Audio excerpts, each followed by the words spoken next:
ये टाइम था 1912 का और डेट थी 10 अप्रैल। आरएमएस टाइटैनिक दुनिया का सबसे बड़ा और सबसे इनोवेटिव जहाज, उस जहाज का सफर शुरू होना था साउथहैम्पटन से और उसकी मंजिल थी अमेरिका की न्यूयॉर्क सिटी। और ये डिस्टेंस है तकरीबन 800 किलोमीटर। कहता है कि ये अपने टाइम का सबसे बड़ा और सबसे ज्यादा तेज चलने वाला जहाज था, जिसके बारे में ये दावा किया जाता था कि ये कभी डूब नहीं सकता। तो आखिरकार वो दिन भी आ गया जब वो अपने पहले सफर पर रवाना हुआ। उस जहाज में हर तरह के लोग बैठे हैं, बड़े बड़े बिजनेसमैन से लेकर बड़े बड़े एक्टर्स तक। इस जहाज को लेकर पब्लिक में, प्रेस में और मीडिया में बहुत चर्चे हैं। ये सब लोग अमेरिका जा रहे हैं इस जहाज पर बैठकर एक बेहतर जिंदगी की तलाश में। और अगर इस जहाज की बात करें तो इस जमाने का ये सबसे बड़ा जहाज था। इस जहाज की टोटल लंबाई थी 269 मीटर और इस जहाज की ऊंचाई 50 मीटर से भी ज्यादा थी। इस जहाज की कमांड संभाली थी बहुत ही सीनियर कैप्टन एडवर्ड स्मिथ ने, जो बहुत ही वेल एक्सपीरियंस कैप्टन थे इस टाइम के। उस जहाज को बनाने की जो कॉस्ट थी वो थी तकरीबन $7 मिलियन, जो कि एक C1 स्टार होटल की कॉस्ट के बराबर है। अगर इस जहाज के इंफ्रास्ट्रक्चर की बात करें तो वो बहुत ही कमाल का था। स्टेन्ड ग्लास की विंडोज, 2 बड़ी बड़ी staircases and heated swimming pool और एक टर्किश बाथ और electric bath and a gym और एक स्क्वाश कोर्ट और टोटल 4 रेस्टोरेंट्स और 2 बार्बर शॉप्स एंड साथ में एक लाइब्रेरी भी। व्हाइट स्टार लाइन उस कंपनी का नाम था जिसने ये टाइटैनिक जहाज को बनाया था। इस कंपनी के वाइस प्रेसिडेंट ने तो पब्लिक के सामने ओपनली बोल दिया था कि यह जहाज अनसिंकेबल है। लेकिन अपने पहले सफर के रवाना होने के सिर्फ 2 दिन बाद 12 अप्रैल 1912 में टाइटैनिक शिप को अपनी पहली आइस वार्निंग मिलने लगी। यानी जिस समंदर में यह जहाज सफर कर रहा है वहां पर बहुत ज्यादा आइस मौजूद है, बड़े बड़े आइस के पहाड़ मौजूद है, यानी आइसबर्ग, जो बहुत बड़ा खतरा है। इस जहाज के लिए ये वार्निंग जो इस जहाज को मिली थी ये कोई अनयूजुअल चीज नहीं थी। समंदर से गुजरने वाले जहाज अक्सर अपने आसपास वाले जहाजों को रेडियो के जरिए कम्युनिकेट करके बताते रहते हैं कि समंदर के उस हिस्से में बहुत ज्यादा बर्फ मौजूद है। ध्यान से आगे बढ़ना। इन वार्निंग्स को रिसीव करने के बाद टाइटैनिक शिप अपने रास्ते को 2 मर्तबा बदलती है ताकि उन बर्फ के पहाड़ों से बच सके, लेकिन अपने जहाज की स्पीड को कम नहीं करते और 40 किलोमीटर की स्पीड से स्पीड आगे बढ़ता रहता है अपनी मंजिल की तरफ। इस जहाज को बहुत सी आइस वार्निंग्स वसूल होती है, लेकिन कैप्टन स्मिथ और उनकी टीम इन आइस वार्निंग्स को इग्नोर कर देते हैं, लेकिन अपने जहाज की रफ्तार को कम है नहीं करते। थोड़ी देर बाद सूरज डूब जाता है और रात हो जाती है। ये रात की खास बात ये थी कि ये रात में चांद बाहर नहीं आता तो हर तरफ बहुत ही अंधेरा छा जाता है। ये रात 14 अप्रैल की रात थी। जहाज के ऊपर एक क्रोज नेस्ट पॉइंट होता है, या फिर उसे लुकआउट पॉइंट कहते हैं। यहां पर कुछ लोगों को खड़ा किया जाता है ताकि सामने देखा जा सके कि कोई रकआउट तो नहीं, या फिर कोई शिप्स की ज्यादा रकआउट तो नहीं।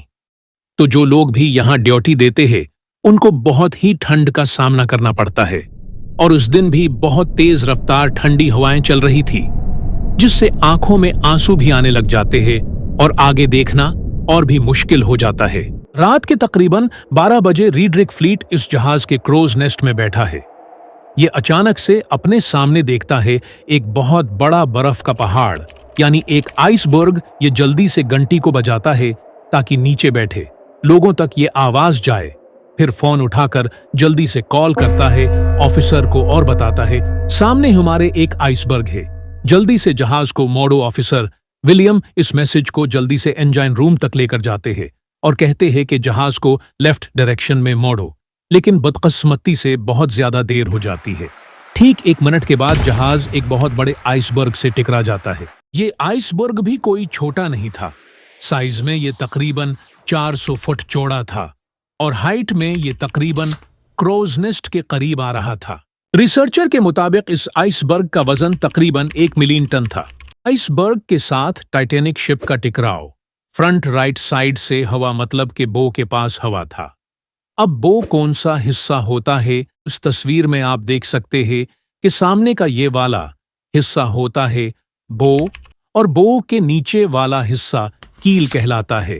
जहाज के टकराने के कुछ देर बाद कैप्टन स्मिथ और उनकी टीम ने जहाज के मैप को निकाला और यह देखने लगे कि जहाज को कितना नुकसान पहुंचा है। मैप को देखने के बाद उनको आइडिया हुआ कि जहाज तो डूब जाएगा।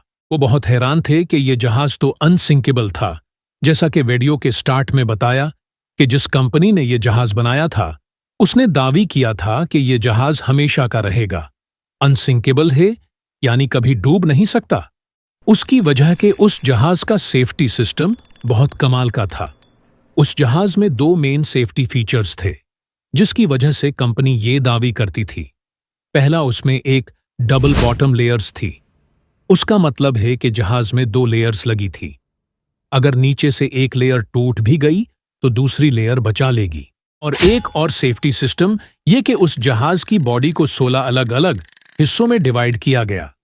इस 16 में से 4 हिस्सों में भी अगर पानी एंटर हो गया तो भी ये जहाज पानी में सफर करता रहेगा, यानी जहाज को कोई फर्क नहीं पड़ेगा। लेकिन जहाज का जो टकराव हुआ आइसबर्ग के साथ, क्योंकि वो साइड से हवा तो साइड में तो सिंगल लेयर ही लगी थी, उसलिए डबल लेयर्स का कोई एडवांटेज नहीं हुआ। अब पानी एक ऐसी चीज है जिसे थोड़ी सी भी जगह मिले तो ये अपना रास्ता बना लेता है। लेकिन यहां टकराने के बाद जहाज के अंदर पानी बहुत से हिस्सों में दाखिल हो चुका था और वार्निंग सिर्फ 4 की थी। इस वजह से कुछ देर में ही टाइटैनिक पानी में डूबने लगा। कुछ देर के बाद कैप्टन ने ऑर्डर दिया कि एक रेडियो सिग्नल सेंड किया जाए ताकि आसपास अगर कोई जहाज हो तो वो हमें बचाने आ जाए। पानी बहुत ज्यादा स्पीड में जहाज में एंटर हो रहा था। सब लोग बहुत ही ज्यादा परेशान थे। सब लोग अपनी जान बचाने की कोशिश कर रहे थे। ऊपर से एक बड़ी प्रॉब्लम यह भी थी कि शिप में लाइफ बोट्स की काफी कमी थी। सब लोगों की कोशिश लाइफ बोट्स में बैठ के अपनी जिंदगी बचाने की थी। काफी देर रेडियो पर सिग्नल भेजने के बाद टाइटैनिक शिप का सिग्नल अक्षिप को रिसीव होता है, जिसका नाम था RMS कार्पाडिया। रेडियो सिग्नल मिलने के बाद इस जहाज के कैप्टन ने फैसला किया कि वो टाइटैनिक शिप को बचाने जाएंगे। लेकिन प्रॉब्लम ये थी, RMS जहाज तकरीबन 107 किलोमीटर दूर था।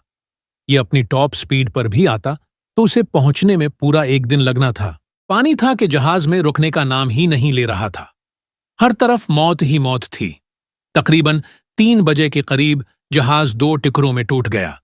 एक जोरदार धमाका हुआ और जहाज आहिस्ता आहिस्ता पानी में डूबने लगा। धमाके के बाद जहाज के अंदर भी आग दाखिल हो गई। उस आग से बचने के लिए बहुत से लोग पानी में ही कूद गए। थोड़ी देर बाद हर तरफ अंधेरा छाने लगा। आज भी इतने सालों के बाद भी ये जहाज पानी की गहराई में पड़ा है। ये जहाज आज भी समंदर की गहराई में पड़ा हुआ है। इस जहाज को 1985 में रॉबर्ट और लुइस मिशेल ने दरियाफ्त किया। अगर वीडियो अच्छी लगी तो चैनल को सब्सक्राइब जरूर करना। और कुछ वीडियोस में आप रिकमेंड करोगा pyramids of Egypt and Amazon forest.